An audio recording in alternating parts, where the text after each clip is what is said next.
in tune to the search engine. Legacy 90.1. Big shout goes out to the one and only Tiny G, singing, dancing DJ. Drive time, Thursdays. Okay, we're going to move on. This is the T.A.P Talks Meet Search Engine time of the month. And if you recall, yeah, we've been doing some shows. We've been with T.A.P now, well, I think for nearly going on 2 years, I think. It's been a long time. So, but in the recent show, we've been doing this game, if you remember, called Bob in the UK. It was brought to me by T.A.P, and I found it very engaging in the times that we've had the conversations on the show. But T.A.P's gone a step further, and they've actually this evening, when we were waiting for the delivery of the game, they've now got the game. They've been able to try the game out, and we're going to be talking about that this evening. But we've also going to have as a guest the creator of that game, Linda Badamosi. And she's going to be telling us about the game, questions, and always your involvement is wanted, needed, and always appreciated. The number 075 9964 2626. That's 075 9964 2626. And this evening, you can join in also on Facebook and on YouTube, SEUK Global on YouTube, and Legacy 90.1 on Facebook. So let me get the guys involved and say good evening. So here we are. Who have we got? Otis. Hold on. How you doing, man? Sorry, I was on mute talking away. But yeah, evening. Good to be back here. These 4 weeks rolling by quick. But yeah, looking forward to the show. And thank you for joining us this month, Lynn. It's greatly appreciated. Well, we're going to get Meatta is going to give us a little introduction to Linda in a minute, aren't you, Meatta? Alex is trying to get in as well, Anthony. Is she? Where's Alex? She's not here yet. She's not in. I can't see her. No, she's there. She's not showing up. No. She must be just audio. Hold on. I think there she is. Okay, let's say that. All right. Alex, is Meatta there? Is Meatta frozen? Hi, Alex. On a dodgy Wi-Fi, probably. Stop it. Starting already. Okay, yeah, so Angeli. You're on mute, Angel. Sorry. Hello. Can you hear me? Good evening, everybody. Alex. Hi, good evening. Happy to be here. Great to have you. And I'll go to Meatta again and give you a try. Here, Meatta. Okay, right. So let's say hello to Linda. Linda, how are you doing? I'm good, thank you. Thank you. That's the first time I do anything like that, so I'm a bit nervous. But it's easy when you create the content and you film and you edit and you watch people. But I think it's more challenging when you're in front of the camera. I usually don't do that. So, but that's the first time for everything. So. Oh well, thank you very much for allowing this to be your first.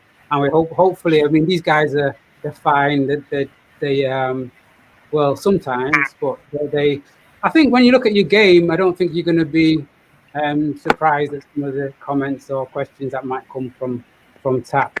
So let's just start with, I don't know, who wants to say I mean, we've been talking about the game for about the past 3 months. Oh, wow. Yeah. And I didn't even know it. Yeah, they've been using it as a game. Who wants to tell us about why and how you came about the game, and before we actually give an introduction, or should we just give it? Well, I guess I can do that since I'm happy to do and talk about how the game came about and how I came up with the idea, kind of thing. If you would like me to. Okay. Do you want to start there, guys? Yeah, that's fine. All right. Yeah. Okay then, Linda. Thank you. Okay. So basically, it kind of kind of stemmed from me not wanting to do what everybody else is doing. So my business partner was sitting with me, and he was like, it was actually mid-corona, and he was like, once the lockdown is over, he wants to do an event, and he wants to do one of those, where people come and speak and have these business stalls. And I was like, no, but everybody's doing that. I need to do something else. And at this point, I actually had bought a card game, like a relationship card game that I wanted to play with my partner at that time, about love and relationship. And then I was thinking, wouldn't it be amazing if I had then I was thinking, I want to do an event, but I want to do a dating event, because I think a lot of people, I think at the moment we're going through kind of I don't think we're actually going through it, but on social media, I feel like we're going through a gender war between Black women and Black men. So I thought it'd be lovely to have a game that connects the people, but still have the relevant conversations.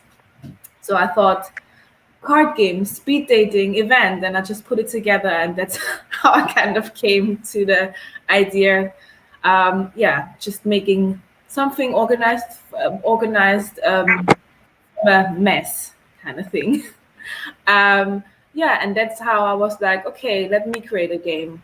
And because I just studied the comment section on the page, and I just felt like there's nothing like it out there, I just thought, yay, let me do it.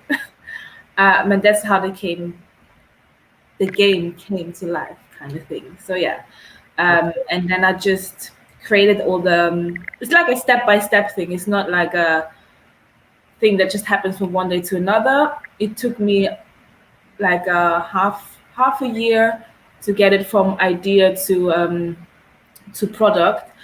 But I'm super happy it's out there. It's not as easy as I thought it was in terms of marketing and conversions and everything, but it has a lot of impact, and that's what makes me happy. Brilliant. Thank you very much for that. I don't know, guys, you got any questions straight away for Linda? Not necessarily a question, just more a statement. We had like a T.A.P evening, and we played it ourselves once the cards actually arrived, and then it was really interesting, and we had like a very open and honest dialogue. And off the back of it, like I was speaking to the group about like just my relationship with my dad and whatnot, and then off the back of it, recently I had like a more in-depth talk with my dad when we went to the party the day with my son. And so I just wanted to highlight like the knock-on effects of just playing the game, what it can then lead to, and just the positive outcomes within our community, going towards rebuilding and healing ourselves. So that's just something I just wanted to say. And it's really beneficial. That's lovely. Just can I ask quickly, what exactly, what questions did you discuss with your dad when you kind of like had the conversation? So it wasn't necessarily the questions from the game that I asked my dad, but it was questions that we was answering from the game amongst ourselves that opened up dialogue about my dad, which then led me to having more of a deeper conversation with my dad just about other things that weren't necessarily that was outside of the game. Okay. And can I ask, Otis, was it used just as a T.A.P team group, or was there? Yeah, it was just an internal evening, myself, Angel, Alex, and Meatta. Okay. Then Angel abandoned us, and then it was just the three of us. And how did, you're dealing with it all the time, but the fact that you were the only male there, did that make a difference to any of the questions that came out? Some of them, yeah. Scratching his head. Yeah, definitely. It was interesting. I like the thought-provoking questions that are in there, so I can see why it would have took you so long from idea to product, just with some very thought-provoking questions. No, you know what? To be honest, the questions were the easiest part. The hardest part for me was actually I've got a real issue with spelling for some reason.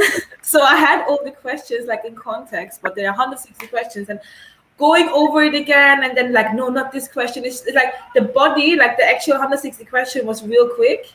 Because they come from the comment sections and what people talk about. on my page. So it's just like it's your baby. You just know like what you have to put, you know what people talk about, you know the comments. I read most of the comments that come in on the page, and I also comment back. So I'm having this conversation, so the questions just shot out of me, but it's just it was more like the grammar part and the spelling, and then some questions I was like, no, this is too controversial, let me change it, and then kind of like that. So for the editing part, it was difficult. And then of course what was also difficult was because initially the cards were made in Nigeria, because I thought it was super important that we as a diasporans invest back into the continent, so that we kind of like, you know, industrializing the continent kind of thing. But that backfired a little bit. So the new batch is from China, but I'm right now I'm talking to a company in Ghana actually, which is hopefully gonna produce the next batch. So yeah. That was not the question, so sorry.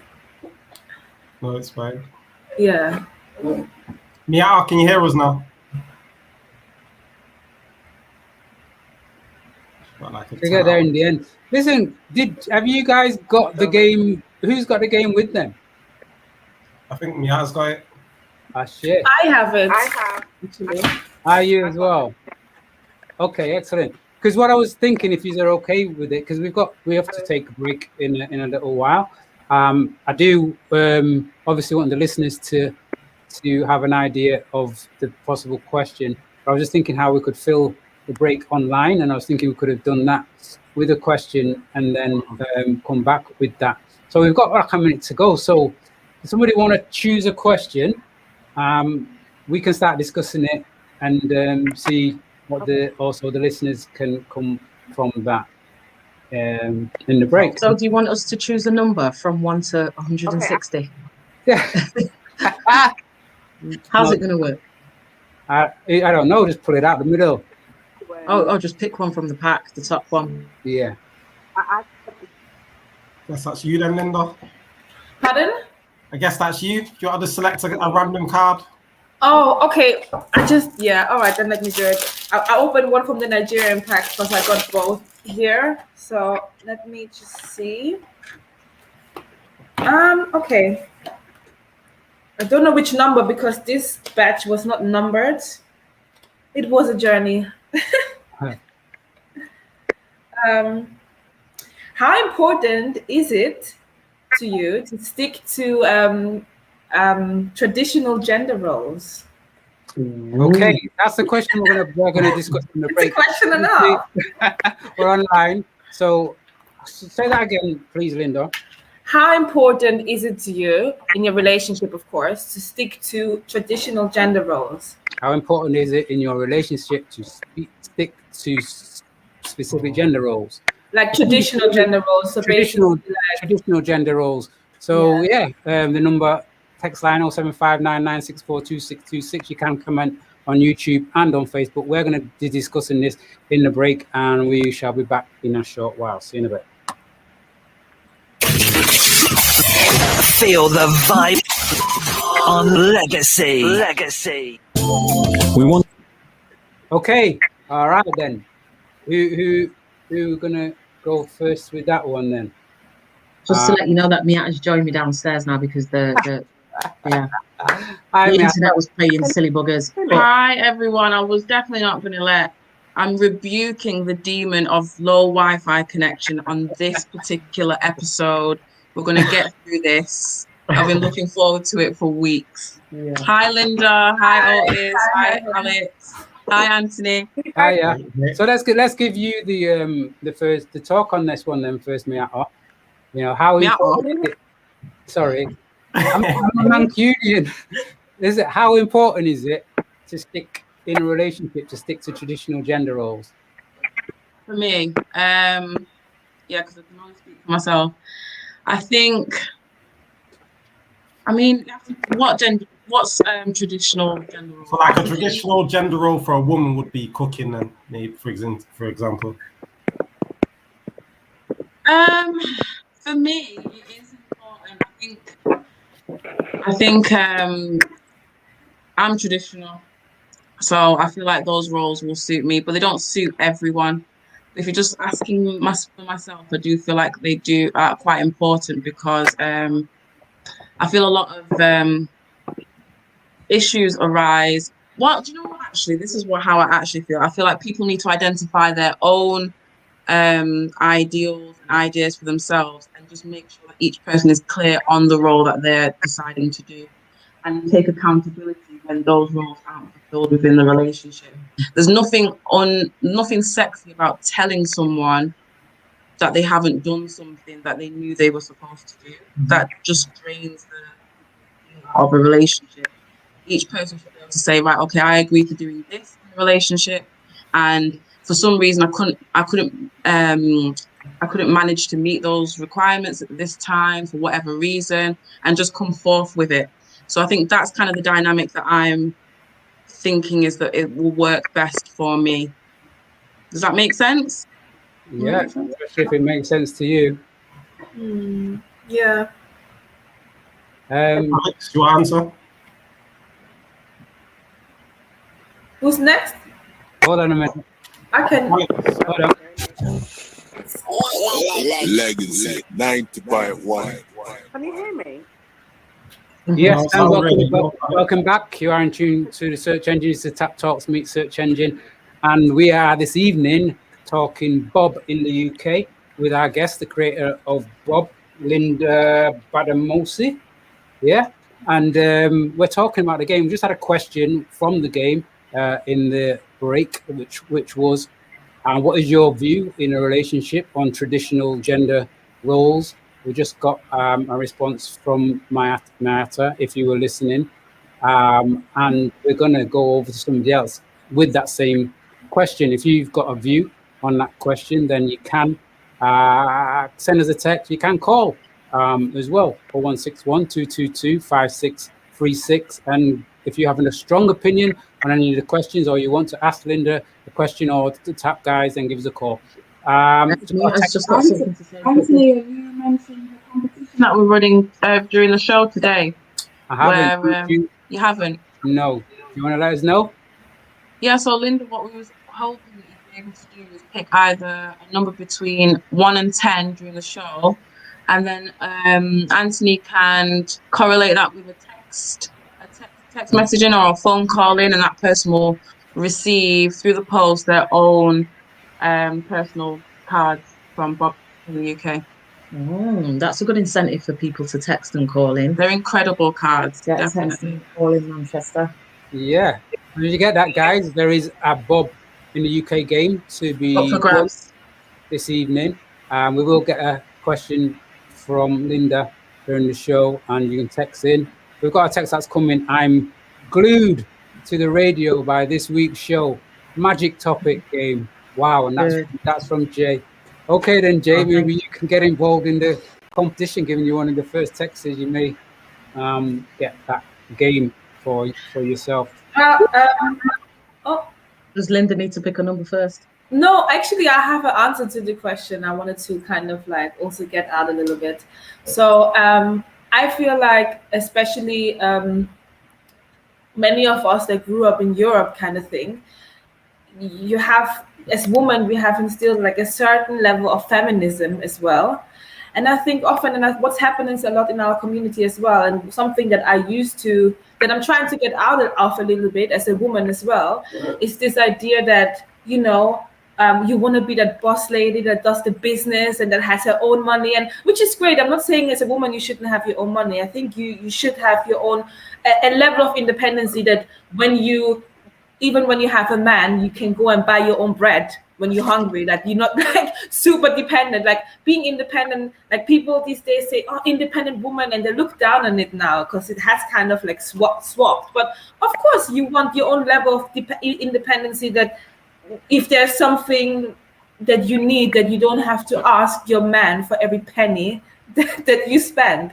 So of course, that's not what I mean, but at the same time, I feel like now it's also like on the other side, a trend of like, you don't need a man, and you know, you don't even mind earning more than your man, and it's kind of like, I do, even though I used to kind of thrive for this, I want to be this boss person, boss woman, that does business and that's on level with man and kind of like almost competing with men in business and entrepreneurship, which is great for some women. But I just learned from myself that also the older I get, the more I realized that I wasn't in my feminine energy with that. And then the older I get, the more I feel like I want to be a nurturer and I want to have a family and I want to have children. And I feel like when you're a woman, when you do the whole career life and you take it to like the fullest, it's like I used to work with children. I still do work with children and I nanny.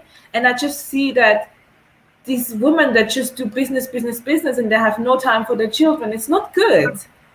So I think even though I'm not saying traditional, but I do now as I get older believe much more in traditional gender roles. And instead of like being that super successful CEO on the level with men, I dream of having a family and nurturing my children and, you know, managing a household and having a man that also provides for the family. And I think it's, for most men, especially in our community, it's still very important to be the breadwinner of the household. And that's also where men source their respect from, not in the way that they look down on their woman, but I think for Black men, especially, for men in general, but I'm talking about our community, I think it's so important to be respected. I feel like women need to be loved and men need to be respected. It sounds a bit crazy, but I think in a relationship, the number one thing is to be respected.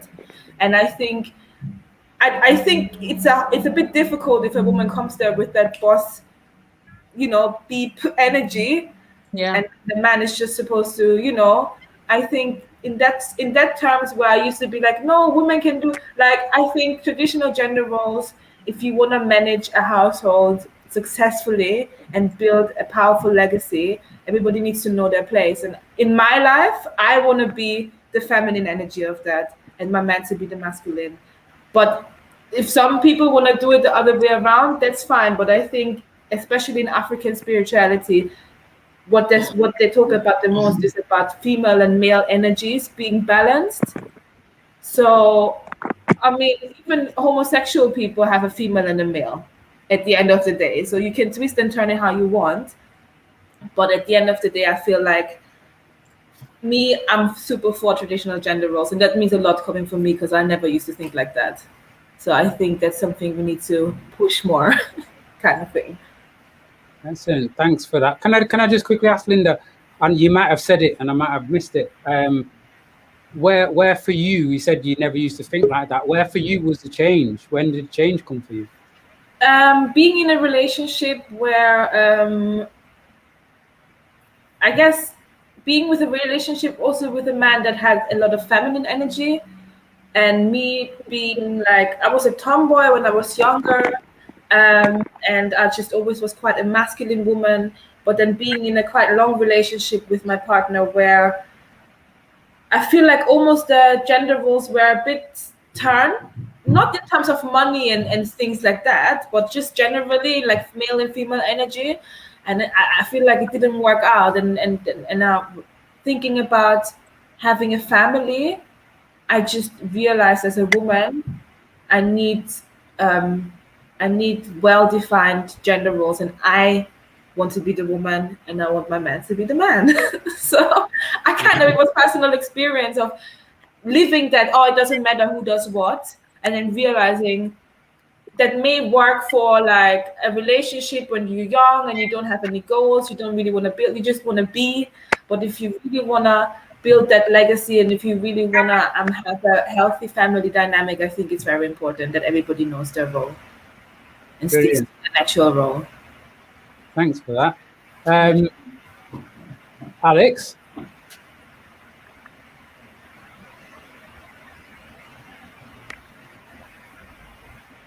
Oh no, Can you hear me? No, she must have gone.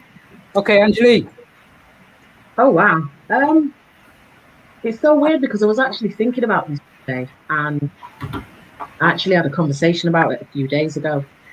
And for me, I think that gender roles, Western gender roles, clearly one thing, and, you know, gender roles that we might see in the continent are so kind of varied. So it's kind of difficult to say which particular gender role, but if you're talking about Western, the woman being at home, being the nurturer, etc., and the man going out and providing. Yes, I'm kind of traditional as well, even though I do a lot in my life. Some people may see that as masculine energy. I see no reason why a woman can't be a boss, display leadership, make decisions, be assertive, but also be soft and nurturing and all of those things. I think that within each of us, we have a balance of masculine and feminine energy. And I think that men have feminine energy too. And I think it's necessary sometimes, the same way that it's necessary for a woman to have masculine energy. And I think it's just about getting the balance right. So I'd agree with Linda. In particular, yeah, I'd clearly like to have roles. And I also agree with me having a conversation about expectations and having possibility of said roles. I think that's really, really important. And I think I was watching something a few years back. It must have been Steve Harvey, I think. And was it Steve Harvey? I can't remember. But there was somebody who was saying that a man should protect, profess, and provide, and be the priest of the house. And that really resonated with me. But when we're talking about protecting, it's protecting the woman's back, it's protecting the home, it's protecting her heart, it's protecting her mind, her body, all of those things. It's professing and edifying and speaking life into her, into their relationship, but also into himself. And I think it's providing time, attention, energy, affection, all of those things there, as well as, you know, yeah, to be the man and provide stuff for the house or stuff for that lifestyle or whatever. Not to say, like Linda say, that the woman can't go out and get bread if she needs it.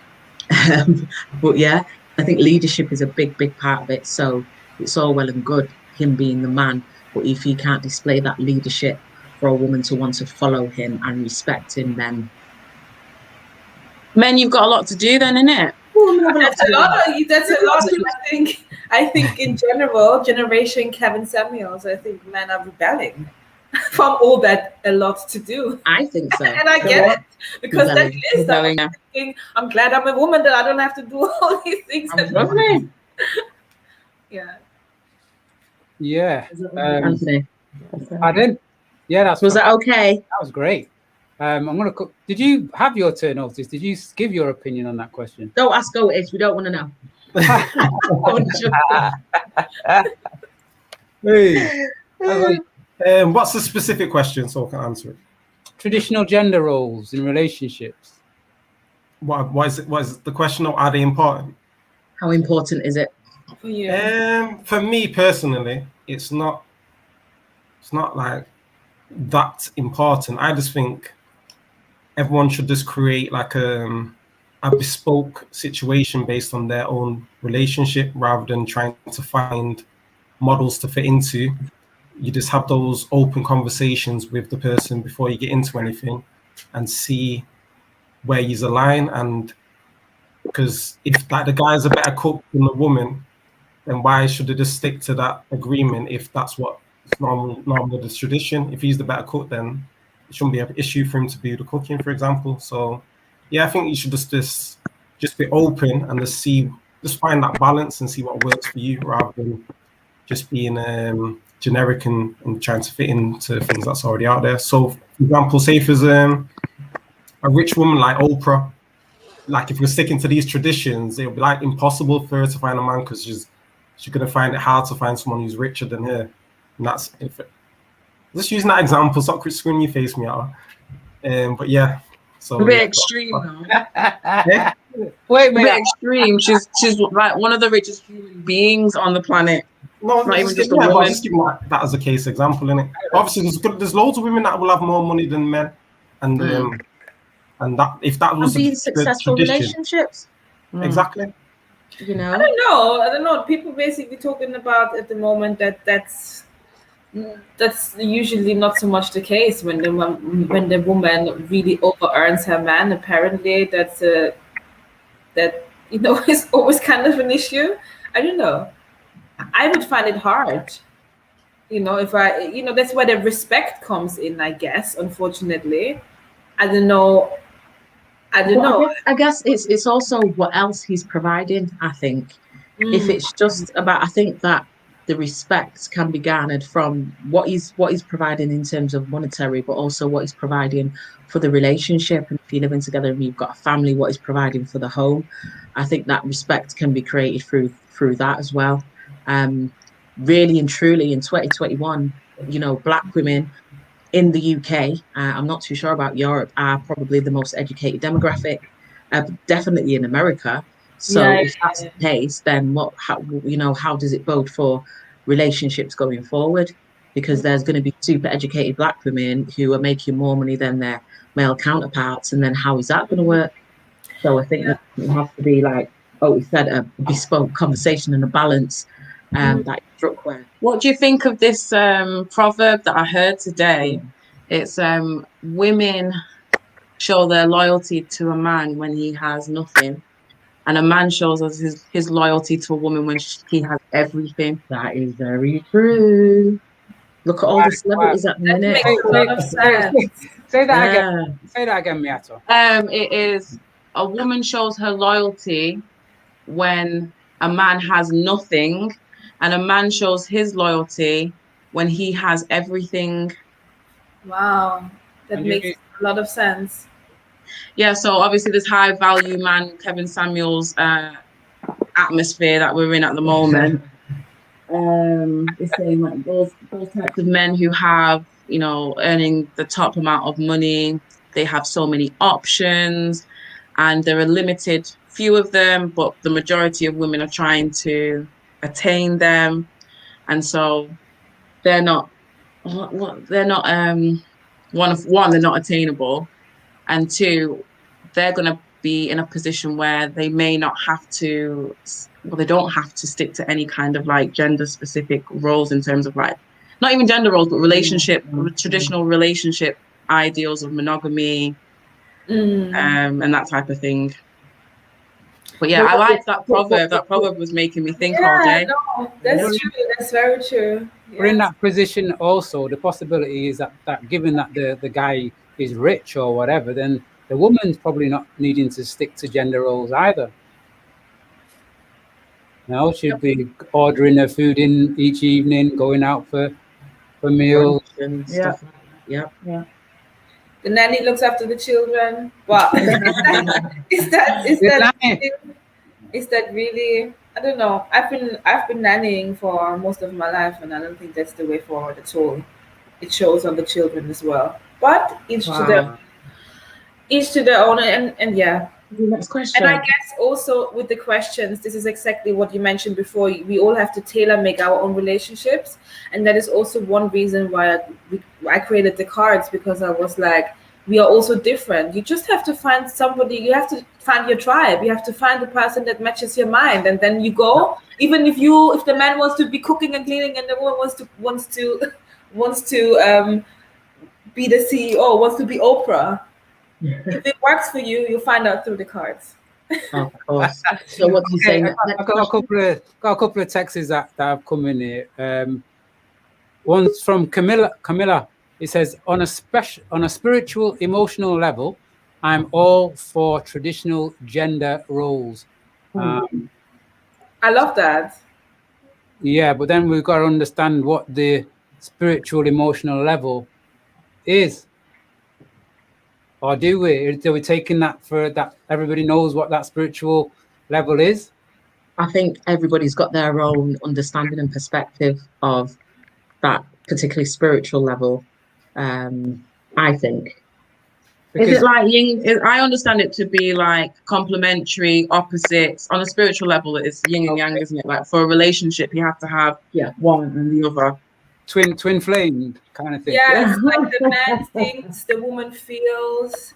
Kind of thing. The woman. I think it's it's so funny because initially they say loyalty is a male trait more than it's a woman's trait. I would go more into that, but I don't want to dig myself in the hole. No, talk the things, Linda. Talk the things.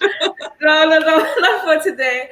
But so many like other traits, like, and then for example, like strategizing is like for males, and then organizing is women. So I think that's like on a spiritual, mental, emotional level even as well. And then what do they say? Because I read a whole article about it one time.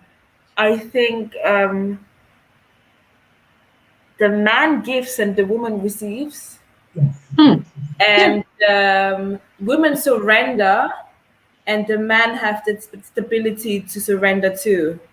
Because if you think about it, when I always think about that for me, thinking about having a child one day, the most thing that scares me is to have to surrender to my destiny to that man I'm having the child with. Because it's like, that's super scary. Like, and it should be. Yeah, okay, great. I feel better now.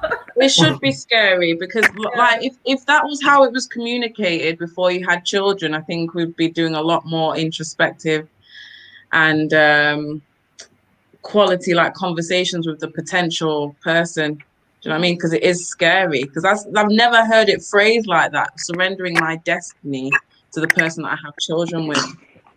And because I things take time to generate within my head, Linda. So can you please give me an explanation? Because again, remember, men are from Mars, women from Venus, and that, and sometimes things don't generate through the brain. Yeah. What do you mean by surrendering your? I mean, apart from, I can only talk for destiny. me. Yeah?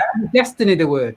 Yeah, I can only speak for me, and then obviously other women, they might see it differently. But for me, I think having a child with someone is something super spiritual, something super.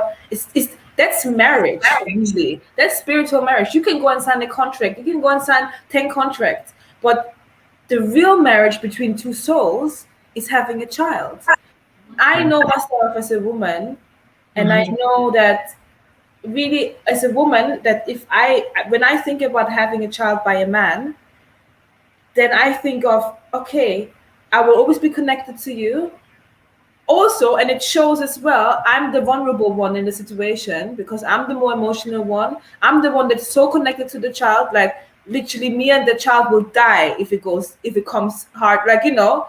So it's more like a man has a different connection to their children, but there's no deeper connection than between mother and child. So really and truly, I feel like, apart, not just financially, but also financially, maybe if I don't have like my own passive income, because I really don't necessarily, I really would like to look after my own children and not have childcare. Like I really want to give my all to my child. So I would feel like if I was to feel pregnant, I would literally give my life and my destiny into your hands because we're doing this together, but I'm definitely doing this. The man can still choose.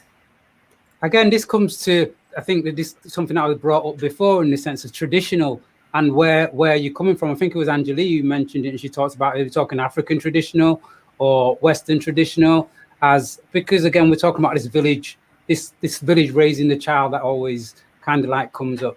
So in that situation, you kind of not necessarily so attached to the man because you've got a support network that is there in the sense of extended family, extended community, grandparents, blah blah blah. So you wouldn't feel so. I can't remember the word that you used. That they were your destiny.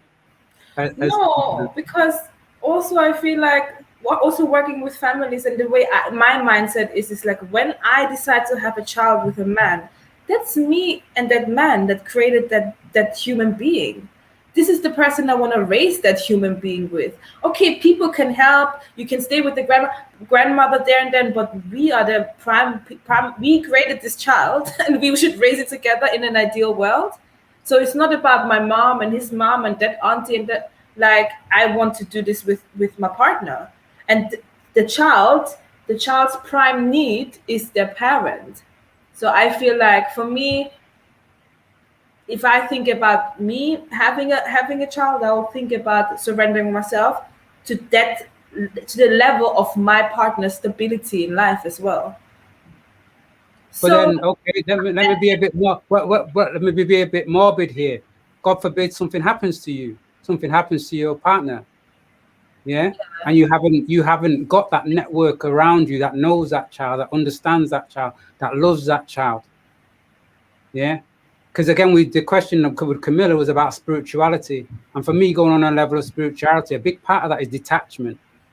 Yeah, and there's certain points with our children and how we deal with them. We as parents sometimes are not detached, and this is where then the extended family can come in with the conversation and not be as emotionally involved or agitated by certain things that child may do.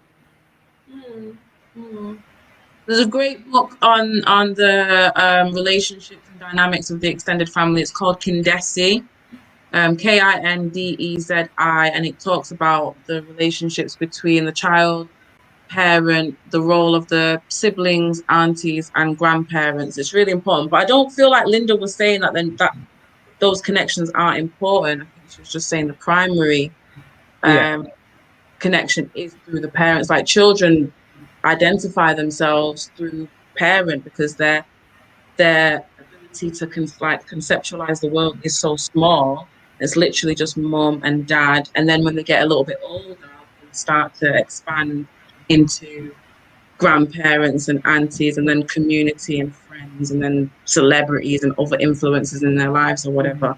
And it does, and I think it does change your like, you know, if you as a woman have a child with somebody, it's a big difference if your partner supports you 100% or if he's gone. So that's Absolutely. my destiny then as well, because if I'm gonna now be at home because my man provides and I can spend time with the child, this, you know, happy family, or if I'm a single mom and have to go to work and leave my child at that nursery or leave my child, you know, it's a big difference. That is my destiny. It's a big difference if you're single mom or if you have a partner that supports you 100%. So it's science, it's scientific. I mean, even from the gestational period, if your partner is stressing you out, stressing the mother out, this is going to appear in the fetus, in the child's development from birth. So it's not random speculation that Linda's speaking about. Like it's real. Well, we're still on this question about. I know. About what? Add something as well. Before you add something, Anthony, can you read out Camilla's first text? I'm going to read out, Camilla's text. Where is it now? On a spiritual, emotional level, I'm all for traditional gender roles. But then Otis said something. So she said, yes, Otis, basically what I just said. Did you read my text before answering? No. Sorry, I've got another one here. Listen, we're going to have to take a break. We can carry on with this question because during the break. No, we need to move on to another one. We'll pick a new one. Okay, all right. Quickly, I'll give the question. Well, I've got these texts, but we'll do them when we come back. Okay. Oh gosh, let me just go to this and come back. So back in a bit. This show's gonna go too quick. I can see it already. 5 on legacy. Are you in the process? Popping. Okay. This show's gonna go too quick. If we've only got one question in half an hour. Yeah. We need to limit them now down to, I don't know, but yeah, clearly it's. We can go on and on with this question. Did you hear that? We'll have a safe word where we're going to start with saying pineapples. Let me just ask you a question then, Linda, while we're in there, rather than we'll get the question when we come back. In relation to the game, were there any questions, topics that came up when you thought, nah, I can't put that in there? Yeah, there were some. I mean, actually, no, there were a lot that I was like, nah, I can't put them in. So there were a lot of those. Questions like, are we blaming white people too much? That was a very scary one. But I was like, I'm not gonna be there when they're reading that. So it is one of the questions that I often think of when I post my posts, and generally when I interact with I do some community work here with a Pan-African library and very strong characters, and we go to protests and stuff like that. I talk to a lot of people, and I think that was a valid question, because I feel like there's a very fine line between knowing your history and what happened. And I mean, on our history, historically, I mean, you can blame them for a lot of things, but then also finding the fine line of accountability and progress. So I think it's a very fine line. So I thought it's an important question. So that's for example, a question. Which other ones? Hold on, Linda, a minute, please. Yeah. Okay, welcome back. You are in tune to the search engine, and it's Tap Talks meets the search engine. And today we're talking Bob in the UK, www.bobintheuk.com. And we're talking to the creator of Bob this evening, Linda Badamosi. Have I got that right, Linda? I mean, you can say it more like Badamosi. Badamosi. Yeah, you have to sing it. Linda Badamosi, and creator of Bob, with us this evening, and she's sharing with us, you know, how she did the game, what it was like to create it, the reactions that people have had to the game. And I thought, if you've joined us from the beginning, you can see how this can very easily, from one question, just grow and challenge and discuss and elevate and energize. Yeah. So before I just go back to the guys, let me just get these questions, a couple of these questions. Okay, here we go. Camilla, we all have masculine and feminine energy, not just homosexuals. So it's learning how to balance those within us. I think each household would be different based on the strengths of each individual. Just because a man may be more dominant in cleaning, cooking, it doesn't mean that he isn't masculine. And that's Camilla. Thank you for that, Camilla. Another one said, a woman, 785 says, a woman does receive a man and a man give, even on a practical level. Think of intercourse. And financially as well. No, I'm joking. And then we've got Hi Search Engine, Butterfly Sue tuned in. I'm always low. I'm being treated like a booty call. Men think they should and not. Sorry, not with their brain. Men things with their summit and not with their brains. I think you know what she's talking about there. And also, 878 says gender roles can only be specific and in place if communication is the priority. Yes. It's not just communication, it's got the comprehension. Which is what, understanding? Yeah. Okay. Sorry, Linda, as I mean, I don't know if any of you want to say anything to those texts. No, I think somebody can pick a next card. Yeah. Okay. When's Linda going to pull out the winner? Anthony, have you got that sorted, yeah? Yeah, should we do that at the top of the hour? So at 10, okay. Around 10. At the top of the hour, no pressure. You know what? Anyway, when I'm here in Monkeyland, my tone goes, and when I'm back in work, it goes, you know how it goes. Okay, so we're going to get it. Let's get another card then, guys. We're going to pick another card. Remember, we're talking Bob in the UK. You can go online, and if you put in Bob in the UK, you can get onto the website, but you can also go on YouTube and see some of the videos of game and Instagram in reality, and some of the choices that people have made after having the discussion, whether they've chose to see the person and then go out with the person. Is it a see and choose to go out, or can you just? Yeah, no, is it at every point you can say nah? No, you do like it's a pro-black blind date show, and you sit back, you can't see each other, you answer a few questions of the game, and based on if you like the answers of the person, you can then choose if you want to go on a proper date and exchange contact. So it's about matching minds before we match all our exterior stuff. Right. Okay. Yeah. It's www.Bob in UK, not Bob in the UK. In case anybody wants to watch the show or get the game, feel free to head to the website. Bob in UK. Bob in UK, yeah. And remember, there is a game up for grabs this evening. We will be getting a number, did we say, or a question? Either. You can just pick a number, and then you can pick either the correlating number or the correlating question. All right. The correlating text Message, yeah, like the 10th text message to come in, or Yeah. something like that. Okay. 10th person, yeah, that will work. All right. So looks like you're gonna have to take this in again, then, Mr. Jay. Okay. So that's what we're gonna do. We'll go for the. What if we don't get to 10? 10 texts. We're virtually past that already. So 10 texts to come in. So well, we'll come up with a different number then. Come up with a different number. No, let's go with that. We'll set that as a standard for getting. Boring 10 though. Let's go with 11. No, 10 is boring number. Master number 11. Okay, 11. We're overruled. 11. The next 11th text will receive the game. Sorry, it's up to Linda. You pick the number. Oh, okay. Now? When you're ready. Oh. No time like the present. Do you want to do it now?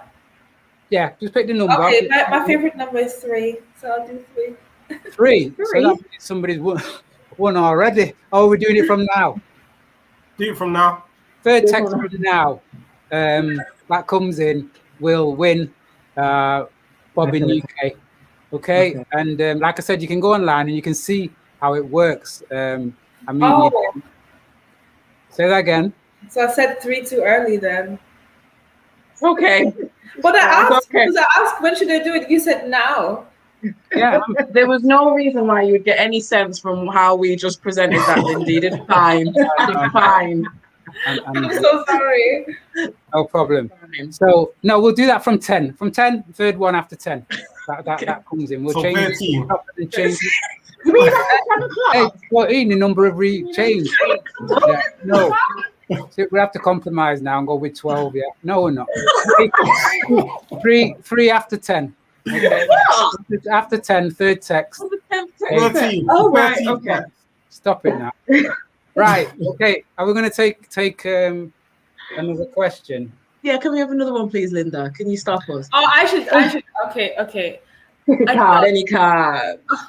I want to pick a card from the new game because the Nigerian version is a bit different, and it makes me so angry when I see it.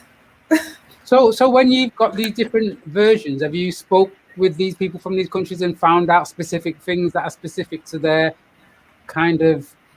No, they sent me. They did send me a sample, which was great. But then honestly, it was just. But it's okay. Like it was fun. It was. I mean, it was okay.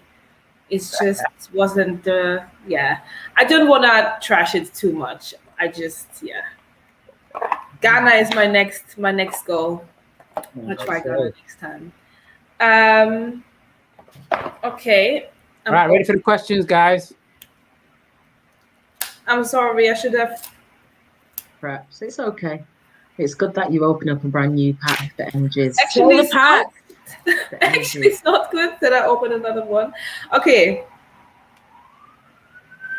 We have 10 minutes. Yeah, we'll persist that. What 10 minutes? Okay, this one is going to be a heavy one, though. Oh, here we go. It says black on black crime doesn't exist. Do we have a violence issue in our community?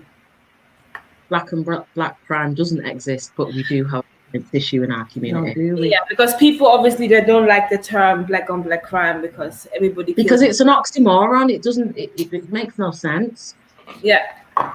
For me, it makes no sense because if that's the case, then we need to have white and white crime, Asian and Asian crime, woman and woman crime. Where does it stop? It makes no sense. But I think the fact that it's been called black and black crime is basically trying to criminalize black people, just the long and short of it. And the minute that you preface a violent act that a black person does and call it black and black crime, it immediately puts in people's head, oh my God, black people are naturally more aggressive, more violent, more deviant. And I just think it's a really insidious way of ingraining continued racism. That's just the long and short of it. I really, really don't agree with black and black crime. But I do agree that generally speaking, that we have got an issue with violence and the way in which we interpret it and the way in which we perpetrate it and continue it amongst ourselves with our children, and we know where that comes from. But I do think we've got an issue with it. And when I say violence, I'm not just talking bodily violence, I'm talking spiritual and mental violence as well, and how we kind of visit that upon ourselves and other people, particularly our family members and people in the community. So yeah, Okay. very deep. Who's next? Otis, you go, because you didn't speak last time. Yes. Go on then. What's the specific question? Black on black crime. Listen, man, I heard the question, but I wasn't asked properly, so I answer it properly. So basically, the thing is that obviously, knowing on the page, people when you put black on black crime, you get a lot of backlash because basically black on black crime doesn't exist. But the question I want to ask is, do we have a violence issue in our community? Because obviously, people say, for example, that we talk about people like, you know, the racism and people killing us, but then we kill each other at a high rate. Or do we kill each other at the high rate? That's basically the question.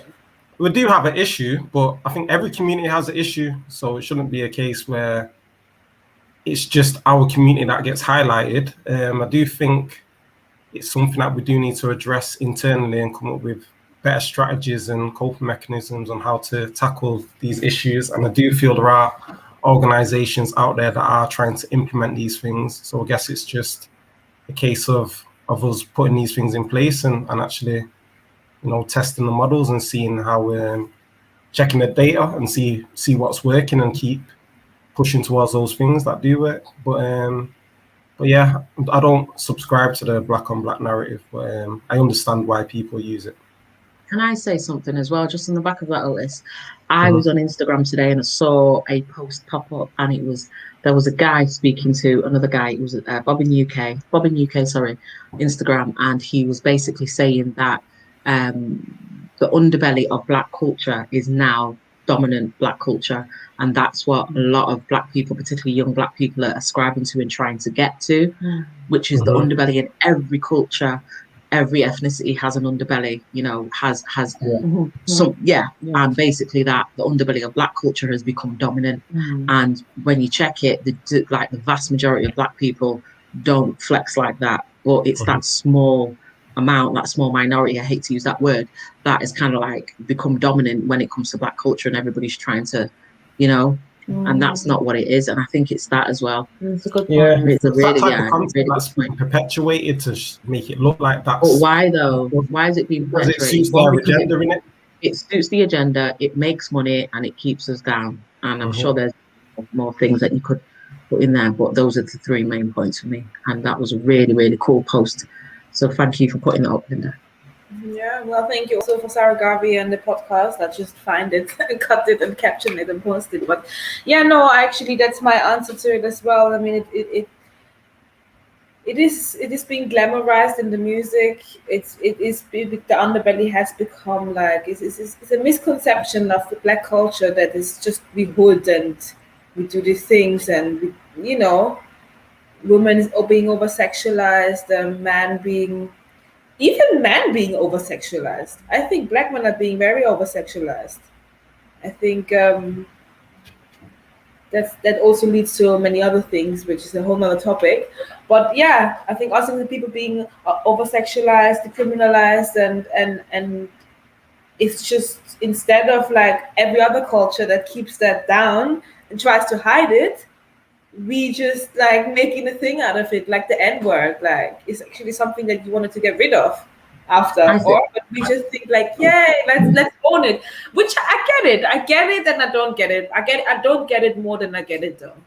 I was gonna say that is it's a good breakdown. I don't get it more than I get it, but I think that what you talk about, trying to own and trying to take back all of those negative things that you know, that are connected, if you want to call it, to our culture.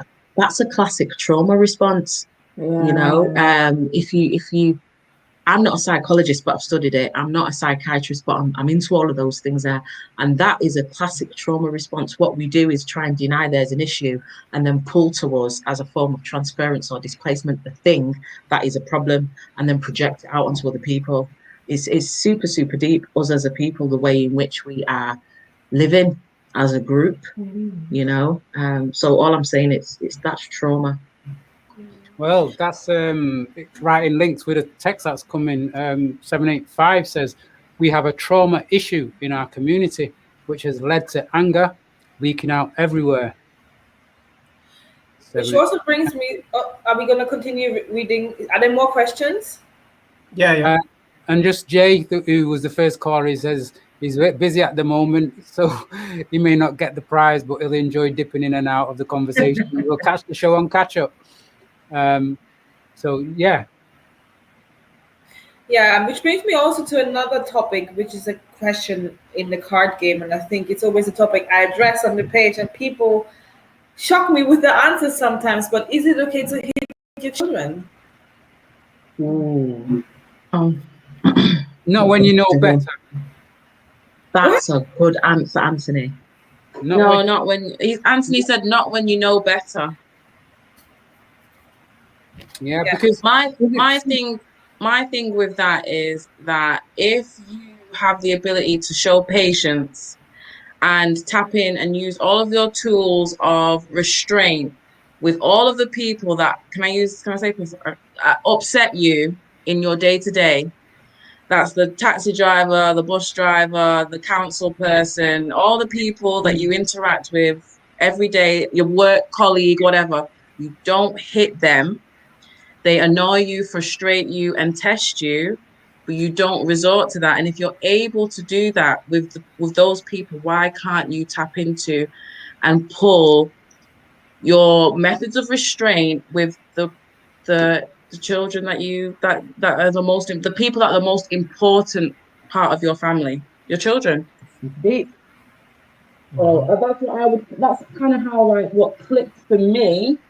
And before I had children, and then made me think, right, okay, well then it just doesn't sit right, because obviously I come from an African background. Disciplining your children in that way is normalized and has been for years. And I just whenever I discuss it with people, and it's always talked about in a very casual manner, and almost also like, you know, putting the point as if you don't do it, you're doing something wrong, you know, if you're not disciplining your children that way. And every time I've presented my argument for why you shouldn't hit your children, which is if you can restrain yourself in every other situation that's upset you in your life, then what is your reason or justification for why you can't restrain yourself with your children? And you can't find some other way of resolving the issue. And I think that goes back to the other topic we were talking about, traditions. I feel like in our community, we speak about beatings like it's a badge of honor. Like, I was, talking about it, glorifying it, and the upbringing we had. But for me, we need to learn from these mistakes and stop passing on things that we've learned from flipping slavery, for example. Generational curses. Yeah. But can I just say two things? Otis, what you're saying there is, we talk about it like it's a badge of honor, or we can laugh and joke about it. It's a shared experience. So, as a group of people, to share that trauma and experience is really, really powerful. But again, we talk and laugh about it. It's a trauma response. If you don't laugh, you cry. Oh no, definitely. I mean? Just to add, add to that point, I meant in the sense as well. So we say it and we use that as a reason to continue being our kids. That's what I was going to go on to. I was going to agree. I was going to say in two parts, we do that as adults, and that can be used as a reason to do it with the children in our communities as well. And then the third part is going back to Anthony's point around detaching yourself away. That detachment when it comes to your children, you don't have that detachment. Parents don't usually have that detachment, and that's probably part of the reason why they lose control or lose self-control. You know, and then on top of that, regardless of what we want to think of children, or regardless of what we're told about children or little people, technically they've got their own agency. They deserve that respect. But I think a lot of us as adults look at children and just see, you're just kids. You don't know nothing. And there's a lack of respect there for who they are and their agency in there. Do you know what I mean? So yeah. Yeah. And I feel like, and that's why I kind of switched from the violence issue to, is it okay to hit your children? Because I just know that apart from that, when you get hit, it's not that actual touching your skin and the red mark that hurts. I mean, I don't know. Some people actually get hit like that, but it's the emotional and mental abuse that's behind it as well. How degraded you feel. You feel like a piece of shit. You feel like you're not worth words. And it's sometimes often in I know growing up, it wasn't even like I told you 10 times, now you get licked. No. I told you 2 weeks ago not to do that. Or you spill something, or you just, sometimes my dad, if I look into your eyes when you're telling me off, I already get licked, and it's like that shame and that degrading feeling that you less than, and that you're not worth the explanation and the time and the words and the patience. And then when you go out in adult life and you get like a small trigger from somebody that's doing something similar, you're just like, okay, I'm not a child anymore. Now I can do what I want. Now I can get you back. And that's when all this violence, I'm not saying the whole reason why, maybe that's a massive part of it. That's definitely a part of it, I feel. Yeah. And I know definitely. my own emotion and my own outbursts I get. So I don't hit anybody, but I just, sometimes you just get outbursts and you're like, where did it come from? And then you kind of go back and you realize, oh, there's a lot of anger inside that you've just broken down the theory of something called pro-social modeling. Exactly what Meatta was saying. Children will see what their parents are doing or what the adults are doing around them, and they will literally copy that behavior. The sponges up until the 7. You can't tell them nothing but apart from what they see, because they can't conceptualize it. So everything that they see, everything that they're exposed to, they are absolutely repeating it. Because it goes into the subconscious mind. So even if they get to 14, 15, 16, and we see all these youths, these boys on road in particular, subconsciously, all of that is coming right back out the minute they get triggered, the minute they get upset or feel threatened. That's it. That's exactly it. And that's a massive part of the reason why we have an issue with violence in our community. There's a book, I can't remember his first name. It's something Gibral. It's called A Prophet. Oh, I've heard of that. I can't remember his first name, but it's called A Prophet, and it's kind of like a bit like of a guru, kind of like a Jesus kind of character. And people go and meet him. He's talking to people and sharing wisdom, and they go to him asking certain questions. And one of the questions is, talk to us about the children. Talk to us of the children. I mean, probably if somebody's there, they could Google it. You probably might come up with that part if you put in something Gibral, the Prophet, talk to the children. Interesting. And a part in it, when he gives the answer, one of the first things he says is, the children are not yours. It's not for you to try and live your life through the children. They've come to do their own thing. It's for you to find out what that energy, what that spirit has come here to teach you. It's like when you look at the Dalai Lama, in the sense of how they go about finding the Dalai Lama, in the sense of products. They go searching for this child, and there's products from past lives, and this child picks these products that they're familiar with, which tells them who this energy or spirit is within this body. And this is where we need to, as adults, as parents, find out who's come to stay with us. Amen. Who's come to stay with us? The book is called, it is The Prophet, and I have been given a copy of it, and I don't even know where it is, but I have read it. It's a guy called Khalil Gibran, and the poem is gorgeous. It basically says, your children are not your children. They are the sons and daughters of a life's longing for itself, and they come through you, but not from you. And though they are with you, yet they do not belong to you. Deep. Love it. Just writing this down. I need to get that book. Because a simple thing is basically, in a way, what Meatta was saying before, in the sense of, we're dealing, you can say it is bullying, as if you make them do something physically, because if they were a different size, you'd have to try a different. You would have to. Yes. And then the thing that comes to haunt you is then when they get big enough when you when you can't move them, you know, where you're gonna go to then? Then it's Where you're gonna you go know how to many then. men I've spoken to that have said they've actually come to that part where it's like I've got to be there standing up to my own son like they're a stranger to fight with them because of the control. But then the other thing, there's the other side of it is when your child, not necessarily they know that you love, you care for them, but they have an understanding that as a parent, you've got a role to play. It's not essential that your child loves you. You know, there's a role that you've got to help them to survive in this world, and to what's the word, embed within them their own resilience, their own ability to reflect, their own ability to make decisions, their own ability to bounce back from doing wrong. Yeah. My children, when they ask me questions, I never give them a straight answer. I always say, "What do you think?" I know, oh, Dad, you know.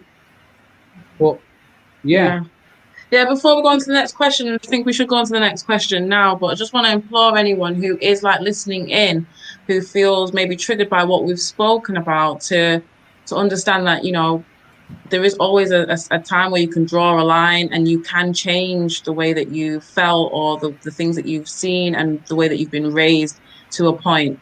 You can decide that I'm not going to do that anymore, and I'm not going to think that way anymore, and maybe use some of the prompts that we've spoken about, the poem and what I said about using other tools to deal with your anger or frustration, to move forward and to not just stay within that's amazing. Yeah. And you know, and take away the guilt, because if you know, you just behave better when you know better. So I would I'd want to pass that message on. Can we have another question? Hold on that point. We're going to take a break. And I messed up before in the times, you know, because we're swapping times each week.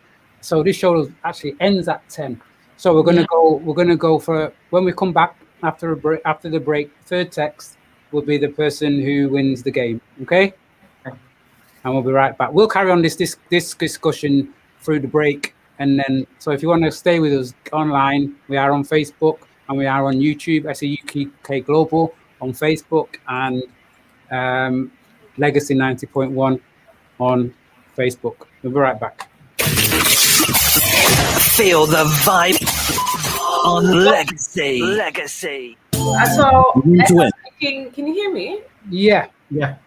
As I'm picking a new question, do you want it to be something race related, something Africa related, something personal development related, something relationship related? Like, what direction should we go in? I was just going with the flow of the cards. I don't know if you're just picking out and saying what the ether wants us to be discussing. Wow. Okay, like that. Okay, I'm a bit more like calculated. I'm like, okay, let's be in the now. Okay. I'll just pick one. Okay. Pick the ninth card, Linda. Get the ninth card. The ninth card. Okay, 9 is also one of my favorite numbers. 1, 2, 3, 4, 5, 6, 7, 8. Because 3 times 3 is 9. Yeah, I thought so. The gender role question again. Can you imagine? This is for one of you needs to address that with themselves. Maybe me. Could be. Okay. Right. Let me just give you another quick question while you hold on to that one, Linda. Yeah. Is there any health warnings with regard to Bob towards people who should not play this game? People easily triggered. I was just gonna say the same thing, and I think also because one time somebody told me that they played the game and the whole family started arguing. So I mean, I felt a bit sad, but I was like, that's just people that need better communication skills, some healing, and some self-development and accountability. So I guess, no, everything happens for a reason. No, everybody can play that game. But if you're easily triggered, sensitive, maybe if you suffer from anxiety, like, I don't know, maybe that whole mental anxiety, depression, and stuff like that. Oh, I have a good one. Okay, this one is good. It actually fell out. Okay, I believe you. Where are you originally from, Linda? I'm Nigerian, but I'm also half Austrian. Okay. Yes. Right. Because I was there, I was like, where's that accent? And do you know what? I came on South Africa for some reason. Lots of people think that it's because I think because the Dutch colonized South Africa, and it kind of like Dutch and German is quite close. Yeah. So yeah. Okay. Right, we're gonna come back in a little while, so let's go. 90.1. Yes, welcome back. You're on tune to the search engine, and this is Tap Talks meets search engine. We are currently speaking with Linda. I'm gonna get it this time. Badamosi. Yes. Badamosi. And Yes. she's the creator of Bobbin UK. And again, you can go online. You can get the game. You can see what it's all about. You can see people really getting deep into the conversation. You can see people being surprised that when they went to meet the person who they were doing the debate with, they weren't there. And did they ever find out why the people didn't turn up? Do you ever tell them? Because they do give feedback as to why they didn't. But do you tell the other person? Yeah, well, the other person does find out why, but yeah. I suppose they will when they watch the video afterwards anyway, wouldn't they? Pardon? I suppose they would when they seen the video on the channel. Yes, exactly. So, but they do find out afterwards as well why they didn't, because most of them ask, and we're not going to be like, well, wait for the video. It's a bit rude, but yeah, they do find out. Okay, excellent. All right, then listen. We're going to go from now, listeners. So the third text that comes in will win Bobbin UK game, and I'll take your number, get in touch, and we'll get it sent to you. Okay, so from now, third text come in, you can win the game, Bobbin UK, and yeah, you know, we've had 2 questions, and you can see where the conversation has taken us this evening. So okay, we're gonna go for the third. Okay, this one is a super interesting one because it was actually discussed in our next episode that's coming out next Sunday, and it's called "Why Are Situationships Trending?"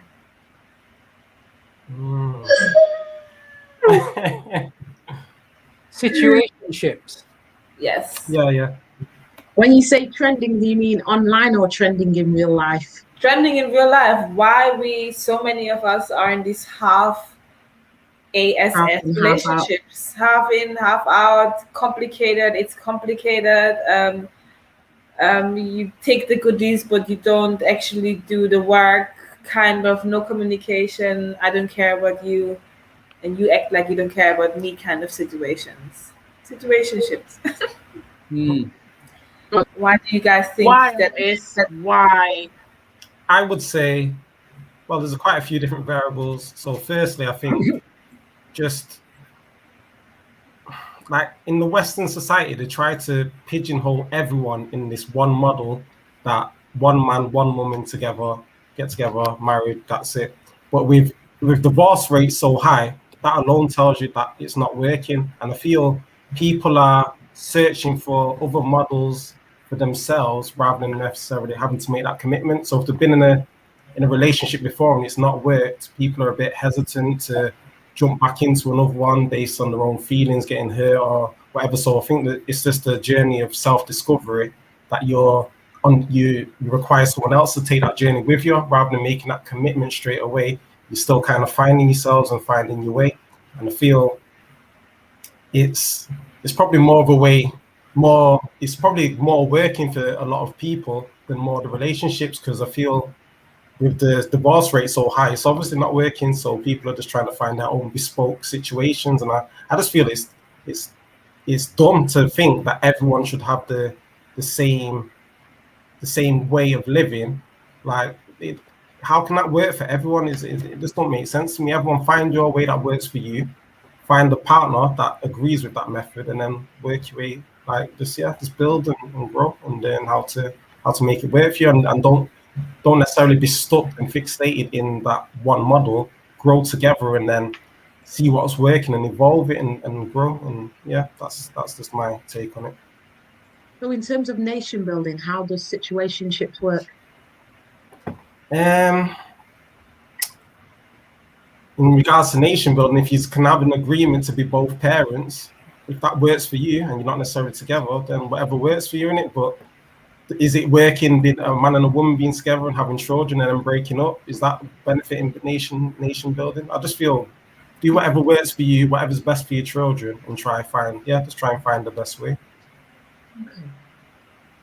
Well, yeah, it's I guess situationships are trending because, you know, yeah, I think we're all confused a little bit. I mean, there's a lot going on with social media. There's so many changes going on. I think there are spiritual changes on the planet going on between the female and male energies. It's all shifting. Everything is shifting. And I think we're all trying to find our feet in this new reality that we're in, kind of thing. So on one side, I have that spiritual approach. On the other side, I have a quite a more like grounded approach to everybody wants to. I think we live in a generation where everybody just wants to have the good sides of everything. Like we really don't wanna we don't wanna have both sides to nothing. We just wanna pick the best, the sweetest berries, and then the rest we leave behind. But we don't realize that to have a tree, you need all of them, kind of thing. You can't just have the berries. You also need to pick up the seeds, or you know, kind of like thing to grow something. I think that's one of the key definitions of a situationship is actually wanting to have just the sweetest part of the relationship. The relationship encompasses all of it. So the idea and concept of duty and forgiveness and patience, that's a relationship. Situationship is just the nice bits, the dates, the sex, the money, the presents, cherry picking. The cherry picking. I put down situationships are where people just want to have the good fruit. That's it. So if you think the nature of a relationship though is that you do your own self-reflection, like learn about yourself on your own. But to a certain point, you can't really know who you are until you're with someone, and then you have like a mirror and experience who you are with someone else. And then I think that's what happens. Like you grow in the relationship, and sometimes that's what relationships are meant to be. Whether it be romantic relationship, friendship relationship, any type of relating is meant to be an opportunity. People, do you know what I'm saying? For the people who are doing the relating to grow and to learn about themselves. So yeah, definitely. But I like that one. Good fruit. I think as well. Sorry, Angel, you finish? No, yeah, go on. I think as well. Just based on like the type of we're seeing a lot more things now through social media, and we're seeing like I think it's become a lot more socially acceptable, like being in those types of situations, even seeing famous people in situations like that where it's not necessarily committed. And I think back in like our parents' grandparents, they put up with a lot more. So a lot of things was probably happening behind closed doors where the granddad was having children with someone else, but it wasn't necessarily spoken about like as open. Like you find out these things years later. Whereas I feel now, and like the grandma might have just generally been putting up with it just to keep the household together. And I feel people aren't necessarily accepting these things like they once were, and that's probably just forcing people to just look at alternative routes rather than. Or you could argue and say that there might have been in our grandparents' generation, you know, people might have put up with certain behaviours, you know, to stay in a marriage or to keep the family together.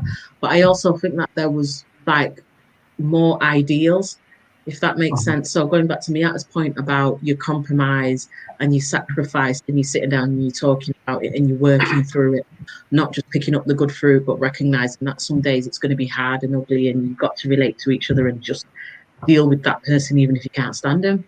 I definitely think that. Do you think that generation was more had those kind of conversations more than like our generation, do you think?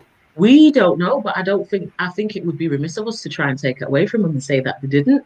I also think Hollywood ruined us. Oh my God.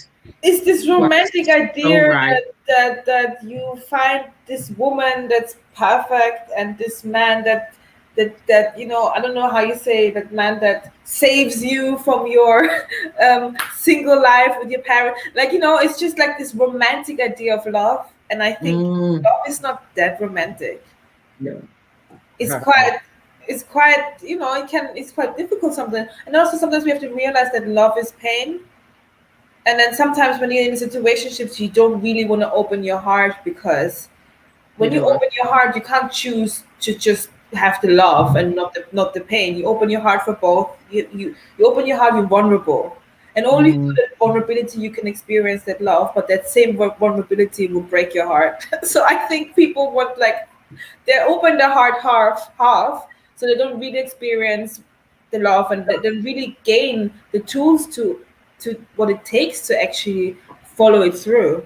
Yeah. But then you can't get that hurt at the same time. So at the end, we just get hurt the same way. That's what we don't I think so. In the end, I think people get hurt the same way, and it's not just women anymore. You're seeing a lot on social media where there's this reverse trend, so to speak, of men just absolutely being done dirty by women. And, you know, this whole was it, you know, Nicki Minaj and Megan Thee Stallion and Kalali, was it the singer, saying that the savages and that they got doing out here doing men dirty, and they're going to treat them the same way that men treated us, and just going to use them and abuse them. And that there's that definitely happening. I'm seeing it a lot in the youth subculture and youth generations, being a bad bitch and all of that.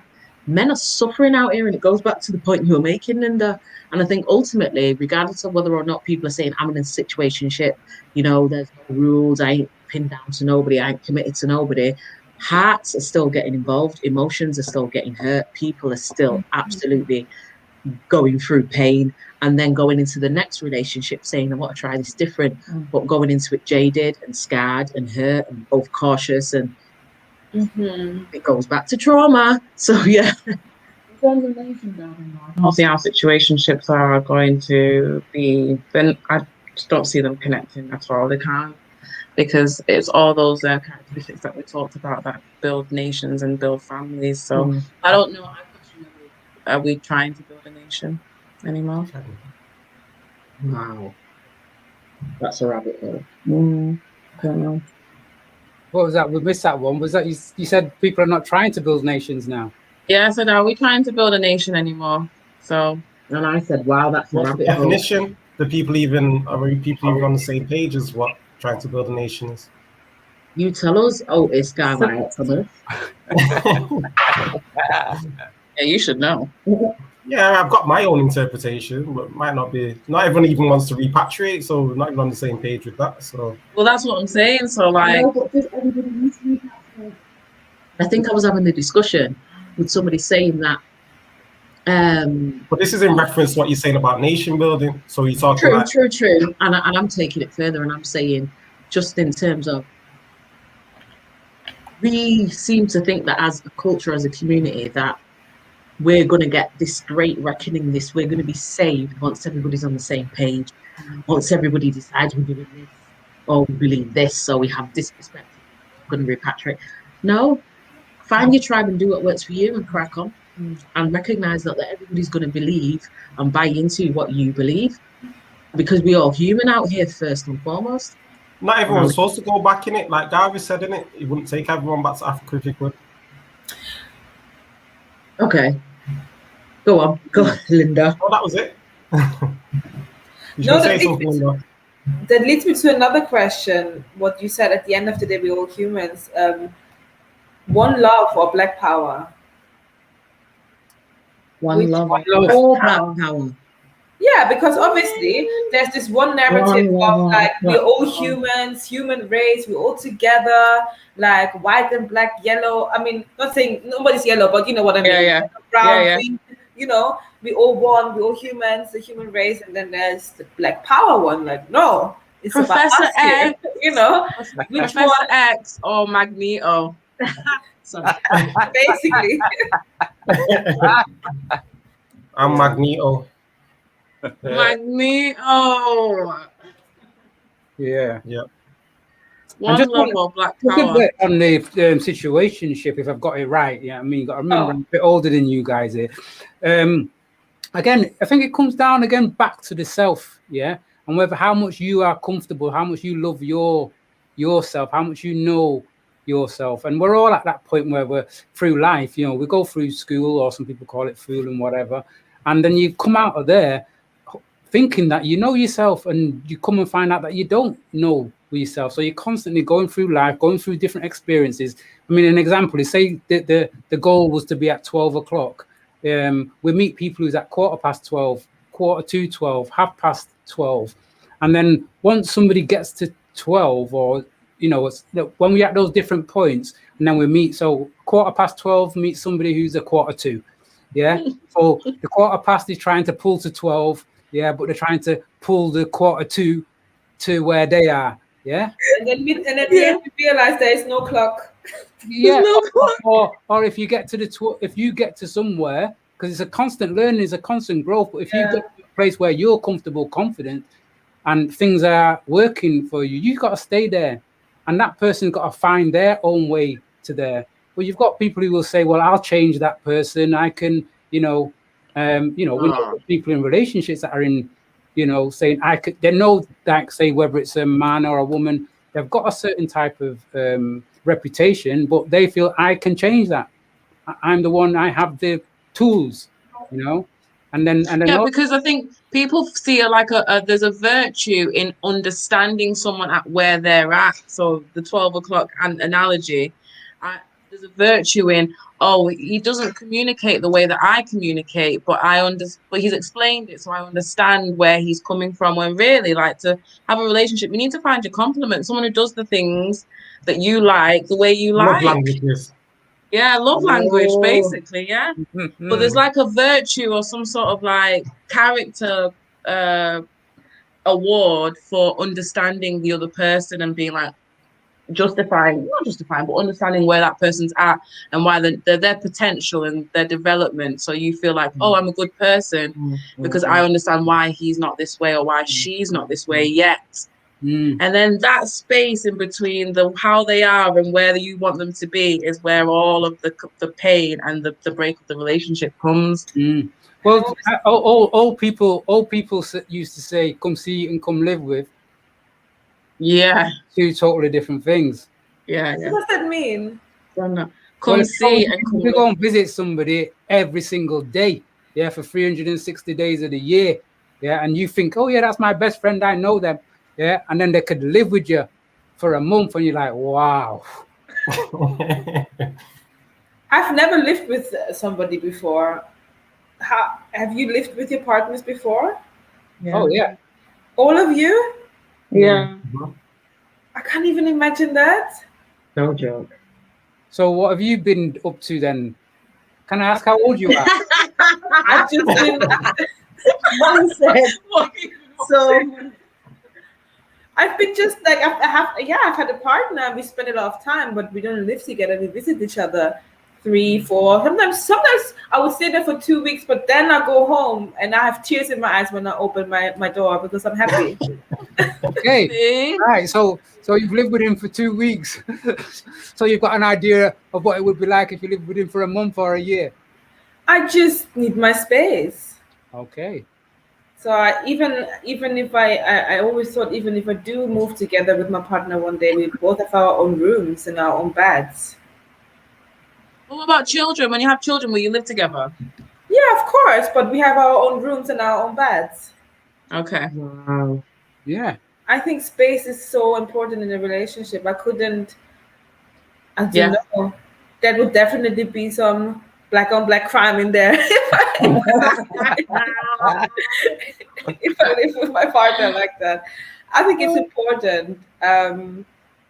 But I could never even imagine that. And do you get any comeback from him, or does he just respect your views? He's just like that. He likes his own space.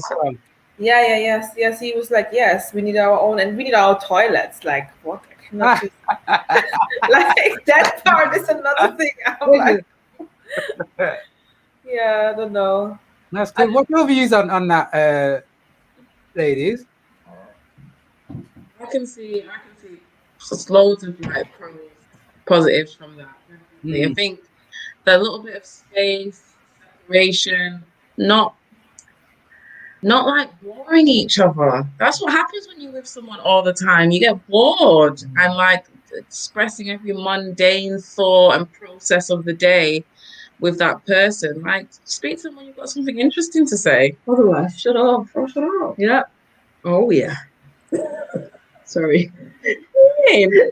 But this is again about a growth, isn't it? It's about people being comfortable to say, this is me, this is what I need. And a lot of people are not that, because again, sometimes we get into relationships for different things, and some people could take that as rejection. Yes. Because again, society may deem that the norm is that this is the marital bed, or this is the whatever. But I think that's where people need to realize that when it's your relationship, it's yours.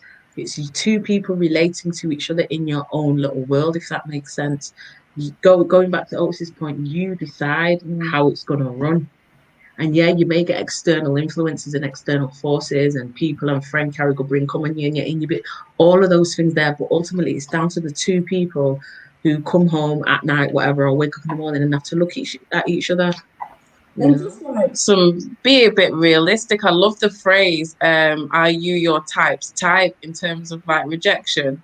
Are you your type's type? Are you like person that you're looking for, that you want to do all these things with, and do they want you? It's true. That's why you must always strive to be the best version of yourself by yourself first. You know, yeah, I work with young people, and that's one thing I say to them all the time, whether it be boy, girl, or they strive to be the best version of yourself first.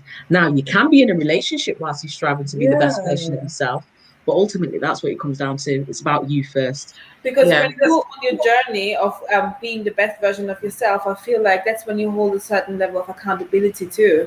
Because it's so easy to be in a relationship and feel a certain way, like depressed, or today I feel insecure, and it's your fault now.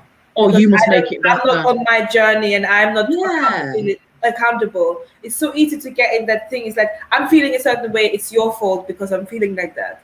But when you're on your journey to be the best version of yourself and you have that accountability, then you can be like, okay, I'm feeling like this.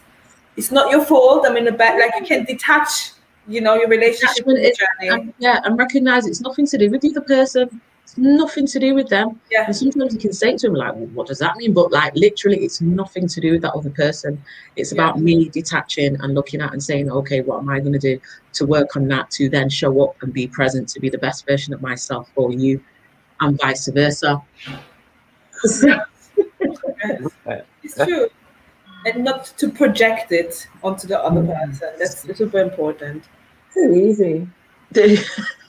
She said it's too easy to do that. And then also to not take personal things. Like sometimes when they do certain things, especially as women, so quickly you can be like, what did he just do? What did he just say? But sometimes you have to think and be like, you know what? This has nothing to do with me. That's his own issues.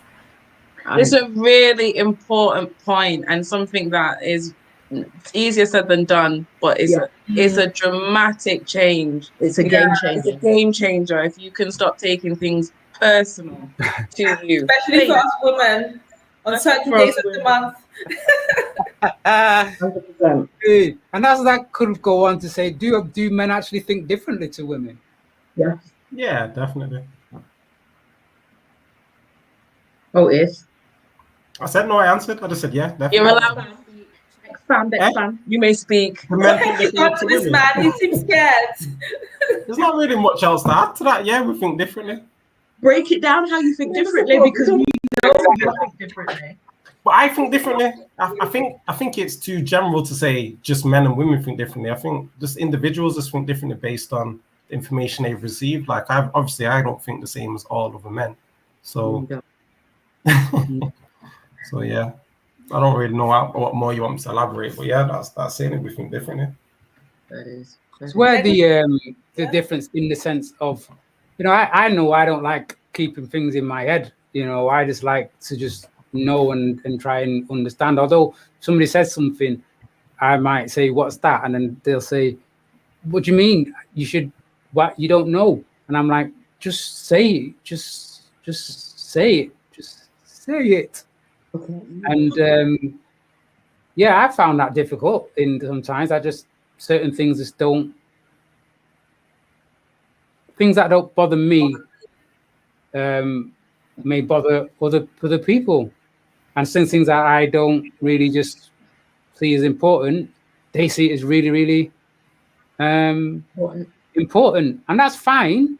But it's when they want to make you make that really, really important. That's important for them. Okay, if you've done something that's wrong and they've made you aware of it, then you're not going to go out of your way to do it again to upset them, but you're not going to necessarily take on that same importance of that on yourself. And you couldn't, because you're not in their body or mind, so you would never know, no matter how hard you try. Yeah. And I think some people beat the head against the brick wall saying, you must understand where I'm coming from and get it exactly how I get it. And just being really pragmatic, like, nah, yo, that's never going to happen. And that's not me being rude. That will never happen. So you need to be good with the fact that that's not going to happen, and either accept or reject what I'm trying to give you. Not to discount these things that we're talking about are much easier said than done, 100%. But when you do get there, it does change so much.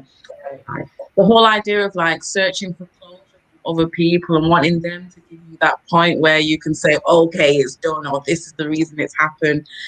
You have to get to that point where you can accept that you can just make that decision for yourself and say, right, well, this is what happened and this is how I interpret it. It's how I felt, what I would, because you're the one who was at home crying. You were the ones who didn't have the money for whatever it was. You're the one who experienced what is your experience. That other person, even though they may have caused it or impacted you, they didn't experience it the way you did. So like that yearning for other people to understand all the time is something that can keep you in a space for years. So if you don't get told, if you went to the hairdressers and got your nails done and everything and come in the yard and your partner never said nothing. It depends on the context. If you get your nails done every week, then I assume he doesn't like it. But no, it depends on the context. If you get your nails done every week, then he's probably not going to say something because. But if you don't, and you've got your nails done, and he doesn't say anything or he doesn't notice, then maybe you need to have a conversation. I don't know. I think it depends on the context. Yeah, that's it. I think it's about the partner picking up on the cues.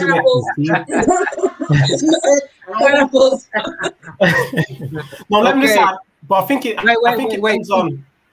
I think it depends on like your love language. So if you're someone who likes words of positive affirmation and your man knows that, then he knows to say something in it. But if it's not key for you, then it's not as important. He's learning. He's learning.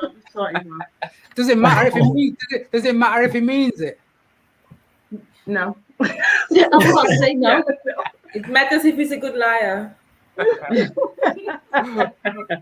Okay. Next question. Okay, I guess the last one I want to bring, like on the back of legacy.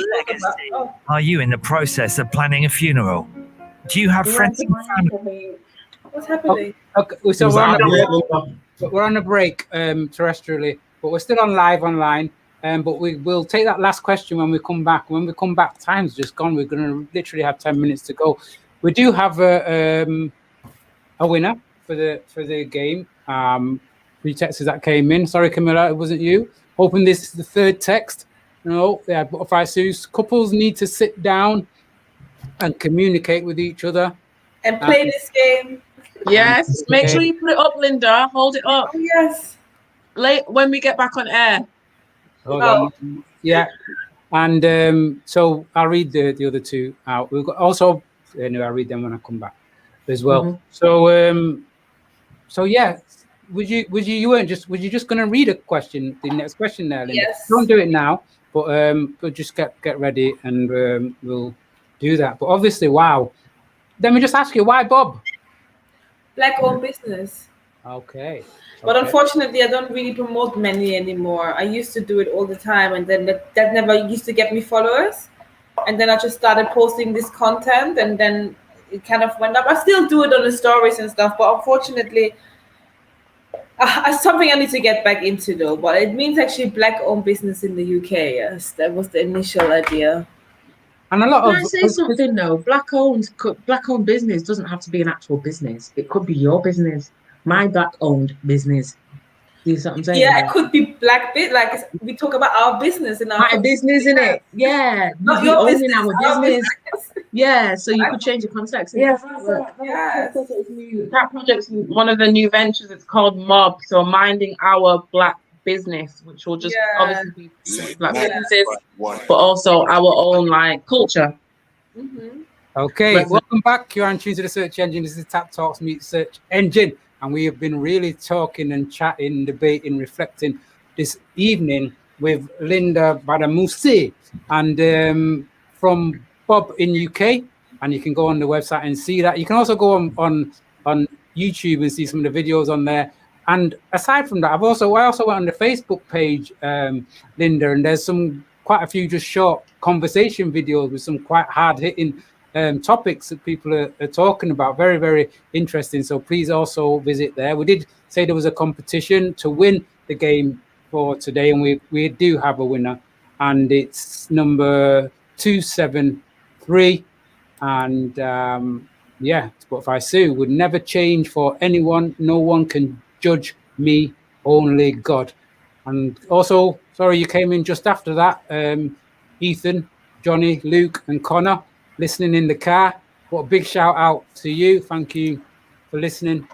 And I will share your number, Sue, with Tap, and I'll get in touch and get the game over to you. So well done. And thank you very much. Well done. Congrats. Listen, we've literally got 10 minutes to go before we've got to go. So let's go with this next question. Okay. Now I have two that I want to do, but I have to choose one. One is, okay, let's do this one. It's kind of off the back of what we spoke about before, but do you believe that, no, let me choose the easier one. What can we do collectively to improve the male and female relationships in our community? Oh my gosh, that's not easy.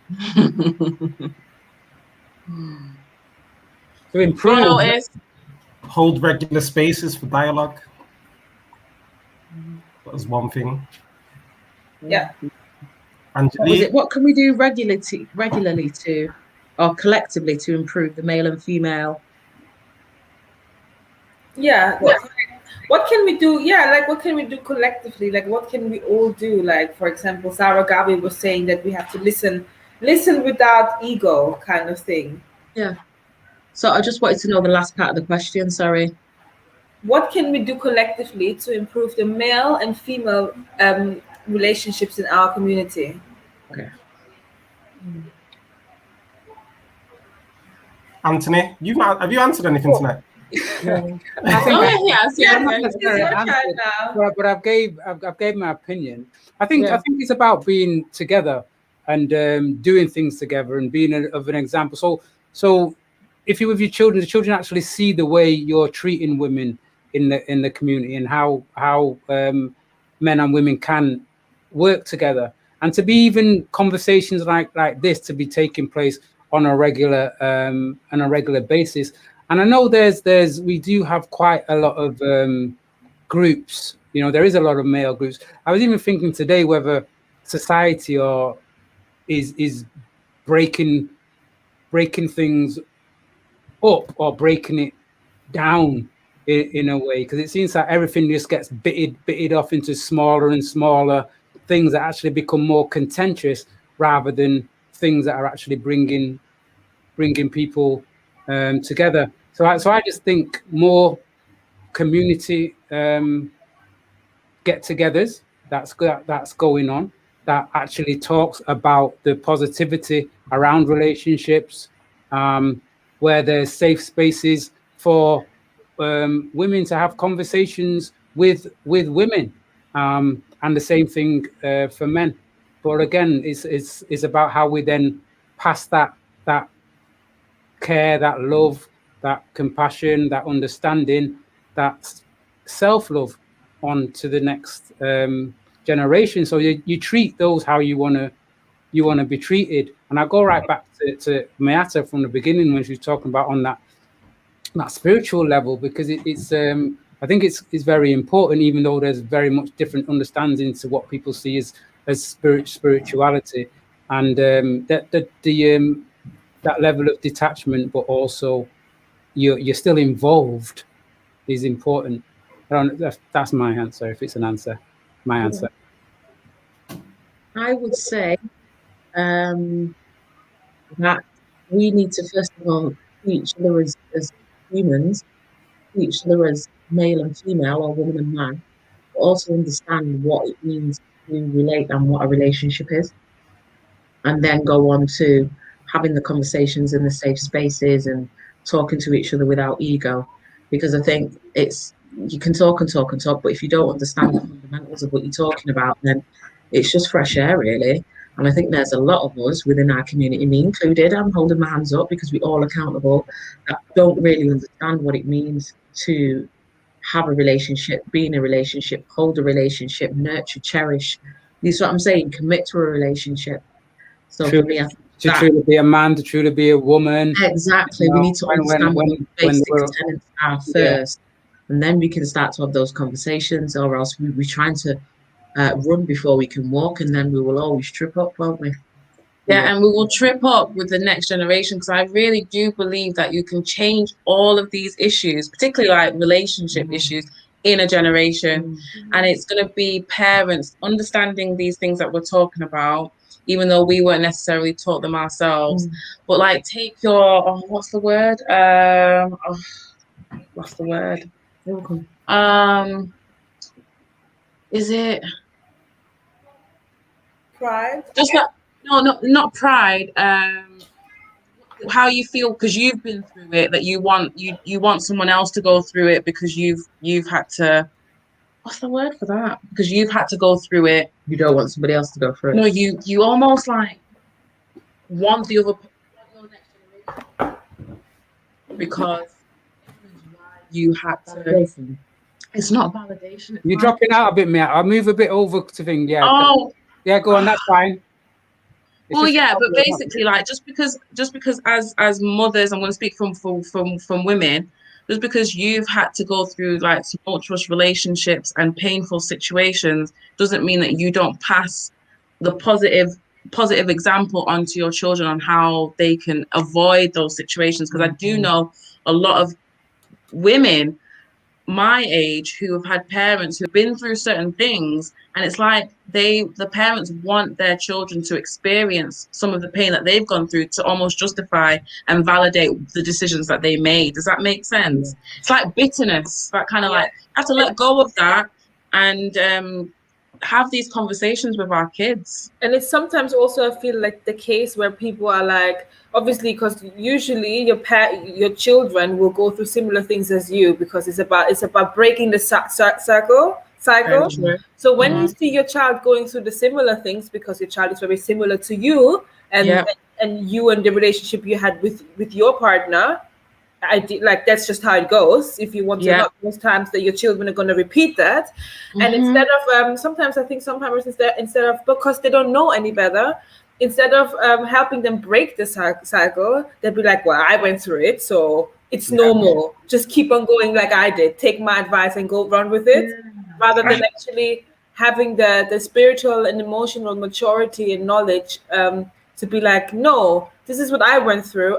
I wanted to break that so we can carry on our bloodline in a more healthy space. But I think, like we said before, that it needs a certain type of maturity and also spiritual knowledge of self to be able to help you break that cycle with your family together.